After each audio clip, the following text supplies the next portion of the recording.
Satgas HBMA TNI tembak mati 18 OPM di Intan Jaya, Papua Tengah. Roy Suryo dan Dr. Tifa diperiksa soal tuduhan ijazah palsu Jokowi. Megawati singgung polemik ijazah Jokowi.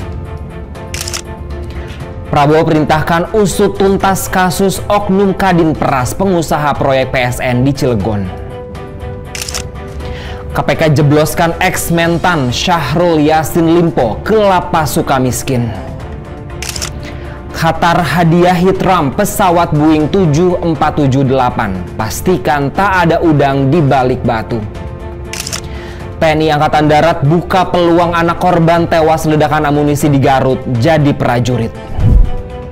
Bersama saya Muhammad Sukardi, inilah berita-berita headline iNews ID hari ini. Satuan Tugas HBMA TNI menembak mati 18 anggota kelompok separatis Organisasi Papua Merdeka di Distrik Sugapa, Kabupaten Intan Jaya, Papua Tengah, Rabu kemarin. Dan Satgas Media Korps HBMA Letkol Infantri Iwan Dwi Prihartono mengatakan operasi berlangsung sejak pukul 4 hingga 5 waktu Indonesia Timur. Selain menewaskan 18 anggota OPM, sejumlah barang bukti berhasil diamankan seperti sepucuk senjata organik AK-47, satu senjata rakitan, puluhan butir amunisi, busur dan anak panah, bendera bintang kejora, dan alat komunikasi. Operasi gabungan ini berhasil mensterilkan wilayah Sugapa Lama dan Kampung Bambu Kuning dari kelompok OPM yang dipimpin oleh Daniel Aibon Kogoya, Undius Kogoya, dan Joshua Waker. Iwan memastikan seluruh personil TNI dalam kondisi aman dan lengkap. Saat ini pasukan masih disiagakan di sejumlah sektor strategis guna mengantisipasi kemungkinan pergerakan sisa kelompok. Sementara Kapuspen TNI Maijen Kristomei Sianturi menegaskan operasi ini merupakan bagian dari komitmen TNI untuk melindungi rakyat Papua dan mendukung kelangsungan pembangunan. Dia menegaskan TNI tidak akan membiarkan rakyat Papua hidup dalam ketakutan di tanah kelahirannya. Pakar IT Roy Suryo dan pegiat media sosial Tifauzia Tiasuma alias Dr. Tifa diperiksa terkait tuduhan ijazah palsu Presiden ke-7 Republik Indonesia Joko Widodo. Pemeriksaan dilakukan di Polda Metro Jaya. Pengacara Roy Suryo Ahmad Khozinuddin mengatakan Roy dan Tifa mendatangi Mapolda Metro Jaya dengan membawa sejumlah bukti untuk diserahkan ke penyidik. Keduanya tiba pukul 10 waktu Indonesia Barat. Pemeriksaan Roy digelar di ruang unit 1 Subdit Kamnek Ditreskrimum Polda Metro Jaya. Sementara Tifa di ruang unit 4 Subdit Kamnek Ditreskrimum Polda Metro Jaya. Kabid Humas Polda Metro Jaya Kombes Ade Arisham Indradi menambahkan sejatinya ada satu orang lagi berinisial ES yang dijadwalkan untuk diperiksa. Namun ES tak hadir dalam pemeriksaan ini. Presiden kelima Republik Indonesia Megawati Soekarno Putri menyinggung polemik ijazah palsu yang belakangan ini ramai. Polemik ini disorot lantaran menyeret nama Presiden ke-7 Republik Indonesia Joko Widodo. Polemik ini disinggung Megawati saat menghadiri peluncuran buku edisi kedua pengantar pemahaman konsepsi dasar sekitar hak atas kekayaan intelektual di Gedung Badan Riset dan Inovasi Nasional Jakarta Rabu kemarin. Megawati menyebut sekarang ini banyak orang yang gonjang-ganjing soal ijazah asli atau tidak. Megawati memandang persoalan tersebut seharusnya bisa diselesaikan dengan mudah. Jokowi selaku pihak yang dituduh memiliki ijazah palsu cukup menunjukkan keaslian dokumen untuk membantah tudingan tersebut. Pernyataan ini diungkap Megawati saat bercerita tentang pengalamannya sebagai Ketua Dewan Pengarah BRIN. Dia mengisahkan saat akan bertemu dengan ribuan peneliti dengan gelar akademiknya yang banyak. Ketua Umum DPP PDIP itu mengaku sempat merasa bingung dengan gelar akademiknya yang tak kalah dari para peneliti BRIN.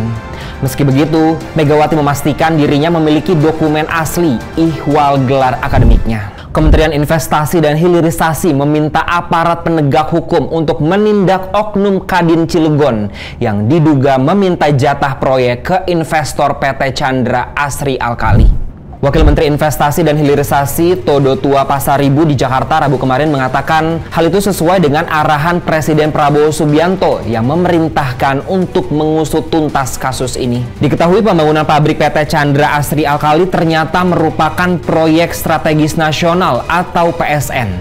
sesuai Peraturan Presiden Nomor 12 Tahun 2025 tentang Rencana Pembangunan Jangka Menengah Nasional 2025-2029. Penetapan PSN tersebut diteken Prabowo pada 10 Februari 2025. Tode Tua mengatakan pihaknya sangat menyesali peristiwa yang terjadi. Kasus itu akan diserahkan kepada Polda Provinsi Banten yang akan turun melakukan proses pemeriksaan. Dia pun menekankan pentingnya menjaga iklim investasi yang kondusif demi mendorong pertumbuhan ekonomi nasional. Pemerintah tidak menoleransi pihak-pihak yang mengganggu jalannya investasi demi mewujudkan pertumbuhan ekonomi sebesar 8%. Sementara itu, Kapolda Banten Irjen Suyudi Aryo Seto menyatakan pihaknya akan menyelidiki kasus dugaan pemalakan proyek ini. Jika tim menemukan dugaan tindak pidana, pihaknya akan memproses secara hukum. Ketua Umum Kadin Indonesia Anindya Bakri sebelumnya juga telah menegaskan bakal menindak tegas oknum yang mengatasnamakan Kadin Cilegon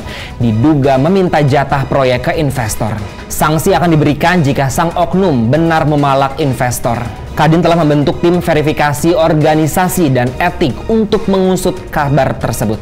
Tim tersebut akan mengevaluasi langsung terhadap struktur, peran, dan tindakan Kadin Kota Cilegon beserta afiliasinya. Komisi Pemberantasan Korupsi menjebloskan terpidana mantan Menteri Pertanian Syahrul Yassin Limpo ke Lapas Sukamiskin di Bandung.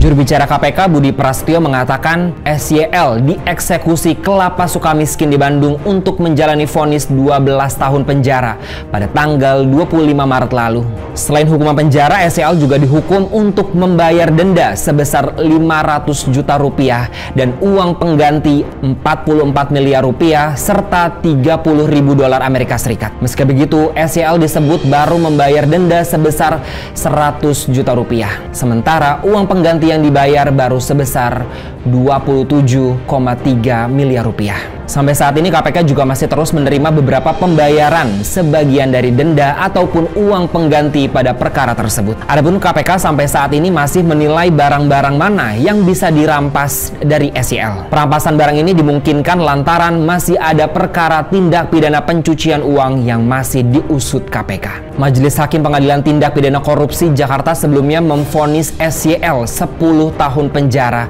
atas kasus pemerasan dan gratifikasi saat menjabat sebagai Menteri Pertanian. Di tingkat Pengadilan Tinggi Jakarta, Majelis Hakim memperberat vonis penjara SYL menjadi 12 tahun. SYL sempat melakukan upaya hukum kasasi meski upayanya ditolak. Perdana Menteri Qatar Sheikh Muhammad bin Abdurrahman Al Thani menepis ada udang di balik batu terkait hadiah pesawat Boeing 7478 untuk Presiden Amerika Serikat Donald Trump. Dia menegaskan tak ada upaya untuk memengaruhi kebijakan Trump di balik hadiah tersebut. Qatar siap membatalkan pengiriman jika ada aturan yang dilanggar di balik hadiah pesawat senilai 400 juta dolar Amerika Serikat atau senilai lebih dari 6,6 triliun rupiah tersebut. Sheikh Muhammad menegaskan ini adalah hubungan antar pemerintah. Transaksi tersebut tidak ada hubungannya dengan personal, baik di pihak Amerika Serikat maupun Qatar. Menurut Sheikh Muhammad, Qatar dan Amerika Serikat menjalin hubungan sangat baik. Oleh karena itu, tak ada alasan untuk membeli pengaruh Amerika Serikat. Sheikh Muhammad melanjutkan, Qatar tak akan mau terlibat dalam praktik melanggar hukum. Oleh karena itu, pengiriman pesawat akan dibatalkan jika didapati unsur pelanggaran. Pesawat jumbo jet itu memicu polemik di Washington DC. Para politisi, bukan hanya dari Partai Demokrat, tapi juga Republik, menganggap hadiah itu berpotensi menimbulkan masalah keamanan dan etika. Rencananya Trump akan menggunakan pesawat itu sebagai Air Force One, menggantikan sementara pesawat yang ada karena sudah berusia 40 tahun. Rencananya 2 unit pesawat ke Presiden Amerika Serikat yang baru akan tiba pada 2027, molor 3 tahun dari jadwal semula. TNI Angkatan Darat membuka peluang bagi anak-anak warga korban ledakan pemusnahan amunisi di Garut untuk bergabung menjadi prajurit. Kepala Pusat Penerangan Angkatan Darat Brigjen Wahyu Yudayana dalam keterangannya Rabu kemarin mengatakan hal ini merupakan bentuk pertanggungjawaban TNI Angkatan Darat terhadap para korban. Anak-anak korban tersebut akan didampingi dan dibimbing Satuan Kewilayahan TNI Angkatan Darat di Kabupaten Garut, yaitu jajaran Kodim 0611 Garut, sehingga prosesnya dapat berjalan dengan baik. 9 korban tewas dari masyarakat sipil juga telah diserahkan kepada keluarga dan telah dimakamkan. TNI memberikan bantuan kepada keluarga yang ditinggalkan akibat insiden ledakan ini. Diketahui 13 orang tewas dalam peristiwa ledakan pemusnahan amunisi kadaluarsa di Desa Sagara, Kecamatan Cibalong, Garut pada Senin 12 Mei lalu. 9 korban tewas merupakan warga sipil, sedangkan 4 anggota TNI. Demikianlah berita-berita headline iNews ID hari ini.